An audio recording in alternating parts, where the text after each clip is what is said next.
Welcome back to another episode of Casey Campbell's Video Cast. Of course, I'm Casey Campbell with Great Lakes Post. Joining me right now is my good friend Simon Sikes. Of course, if you haven't heard, the Team USA scholarship winners were just announced. Always a great thing that Jeremy Shaw does. And this is actually the 30th year. So along with, and that's just a cat. That's awesome.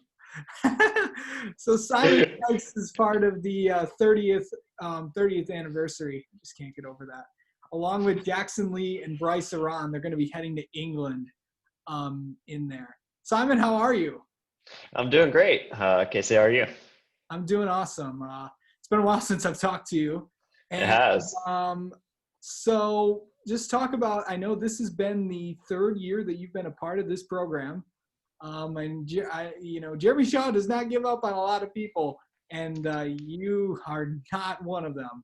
And finally, you've been third time is a charm. You finally got it done. What does it mean to you, buddy? It means the world, honestly. I mean, I was first nominated in 2017, didn't get picked. I was nominated in 2018, didn't get picked. I had the wrong timing because I did a few one-offs in 2019, so I wasn't selected in 2019. And finally, in 2020, of all years, the year where everything's up in the air, this happened, and I really can't believe it. I won't be traveling to England to race in the Formula Ford Festival or the Walter Hayes Trophy due to my commitments in USF 2000. However, Jeremy still selected me as a scholarship winner, so huge thanks to him for that. Yeah. So the other two, Bryce, who's already there, and Jackson will be traveling over there. Of course, the son of NBC broadcaster Kevin Lee. So first off, Sikes, you graduated high school. You've done a lot of things. Of course, you also ran track in high school. So far, what have you been up to the past 2 years? Really, I started college last year at Augusta University. I'm working on a business degree, and I've been trying to figure out how to go racing. And honestly, this year really just all came together. It's been an interesting couple of years trying to figure out what to do next, how to proceed, how to make a real career out of motorsports. And of all years, 2020 brought me everything I've ever wanted in racing. I've been wanting to race USF 2000 in the road to Indy since I was 15 years old. I've wanted to be a Team USA scholarship since the same time. And of all years, both happened in the same year, along with some really cool iRacing that I got to do with some really well-known and respected professional drivers. So I can't believe that everything's happening like it is. Couldn't be more thrilled for how everything's going. USF 2000 is, of course, the first step in the road to Indy ladder. Of course, a lot of more races still left to go in that running, and you're also I don't know if you can even say this, but it looks like you're going to be possibly sticking around in USF 2000 for a while. So just recently, I've announced that I will be continuing the full 2021 USF 2000 season with Maratti Autosport, which I'm so thankful for Will Maratti and his team for supporting me. I started talking to him midway through this year, and he managed to get me in a car, give me a test day, and we've already done 2 USF 2000 weekends in 2020. So we're just building towards next year, and I can't wait for it. How have those 2 weekends gone? I know you were in Indianapolis. I know you were just in Mid-Ohio as well. But talk about how they've gone for you, and what's it been like to, racing in those types of cars? Because I know that I've known you for a long time. You've raced in F1600, F2000, and all that, and now you're in these cars. How different are they from the Formula cars?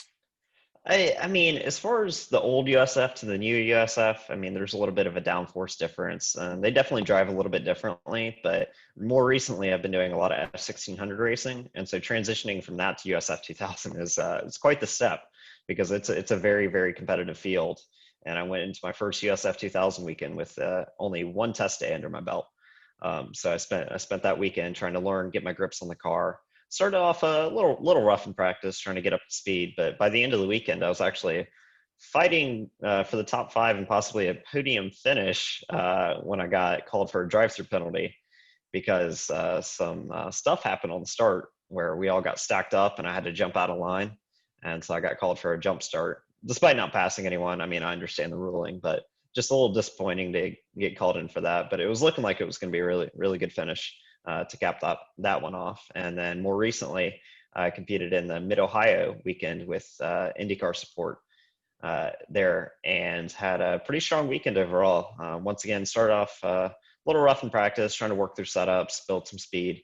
And in the second race, I set the second fastest lap, which gave me the outside pole for race 3, which is the farthest up I've ever run in USF 2000.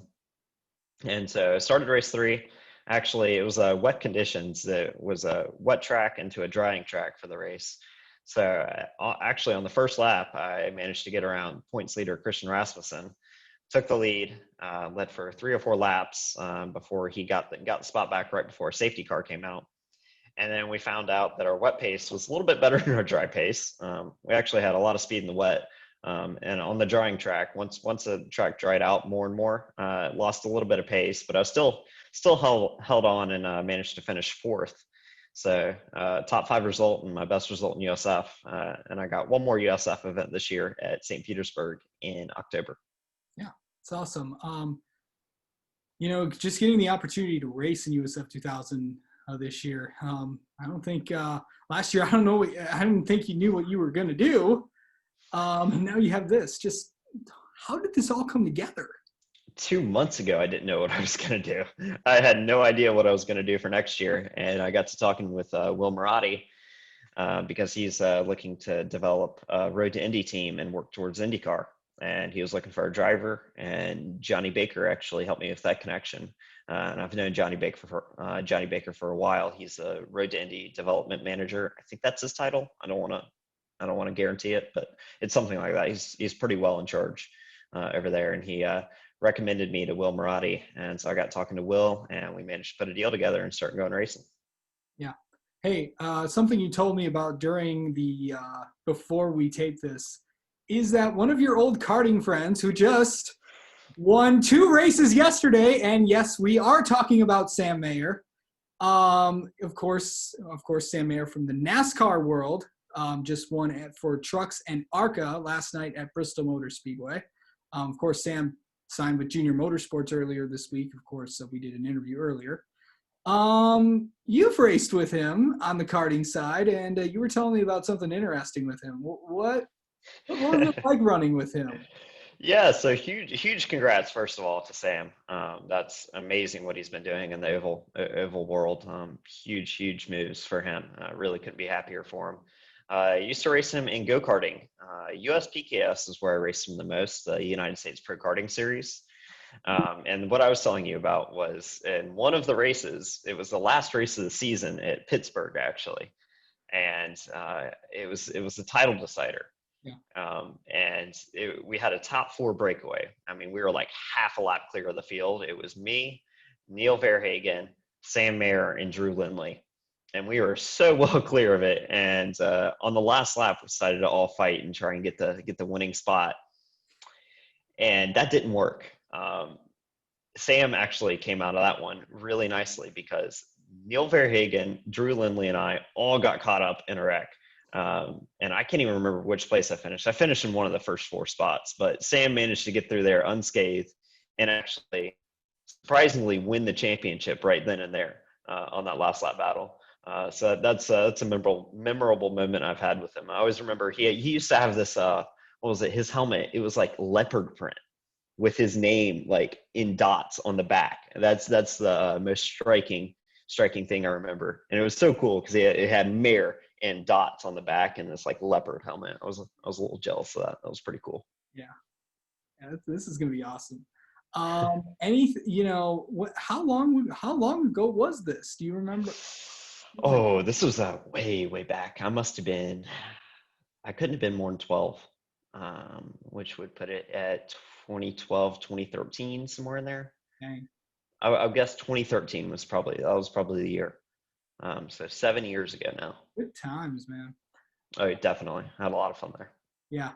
All right, man. Simon, thank you so much. Congratulations on the scholarship. I know you're not going to be racing in England, but we're excited to see you in the Road to Indy in USF 2000 for St. Pete and for 2021. Absolutely. Thanks for having me. No problem.